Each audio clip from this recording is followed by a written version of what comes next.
Hi, my name is Alexis Locke, and I'm going to be presenting to you today a little bit about Brazil and their economy. So, if you didn't know, Brazil is located in South America and it is the fifth largest country in size, and there are over 214 million people there. And if you didn't know where it is, I will circle it right there on the map for you. So, Brazil has six different biomes: the Amazon, the Atlantic Forest, Cerrado, Caatinga, Pampa, and Pantanal. About 80% of Brazil's tropical forest cover is found in the Amazon, which the Amazon has many ecosystems and vegetation types in itself, including, as most people know, rainforests, and other types of things too, like seasonal forests and deciduous forests as well. So what is Brazil like? Brazil has a very rich culture, and as I said before, the ecosystems there are very vast, and there are a lot of people in Brazil, as I also said before. So if you've heard of Brazil, you've probably heard of all of the culture there and all of the parties like Carnival that they have there. Um, and the economy, Brazil has a mixed economy and it relies mostly on imports and 21.8 trillion in natural resources. Brazil is one of the world giants of mining, agriculture, and manufacturing, and it has a strong and rapidly growing service sector as well. But although Brazil has lots of people, a large amount of them actually live in poverty, and this can be due to inequality of land distribution, corruption, and poor education for the common people. So, to the inequality of land distribution, 2 million people out of the whole population that we talked about before control half of the country's entire square footage, and the rest of the people have little access to land ownership, making it very difficult to improve their economic status.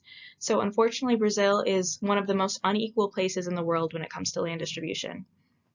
And with the schooling, according to the Global Post, class divisions in Brazil are ingrained around the age of 5 years old per children. The higher income people, their children are sent to better schools with better teachers and better facilities, preparing them for the job market, the job force. And the lower income Brazilian people, unfortunately, they do not get the same schooling and they get lower than adequate facilities and education systems, which often leads to more higher dropout rates and lower graduation rates, and it does not prepare them as equally as it would the other people. So even though Brazil experiences a lot of poverty and unfairness for the people, you might be wondering how their economy is still doing well. Well, that contributes to their natural resources and what is happening with their resources. Brazil has, as I said before, 21.8 trillion worth of natural resources, which includes gold, uranium, iron, and timber. And as I also said before, they have many ecosystems just in their country alone.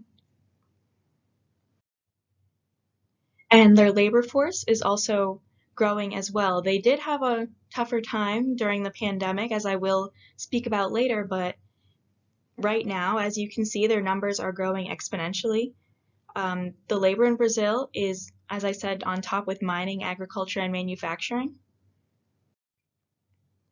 And the economy at a glance as a whole.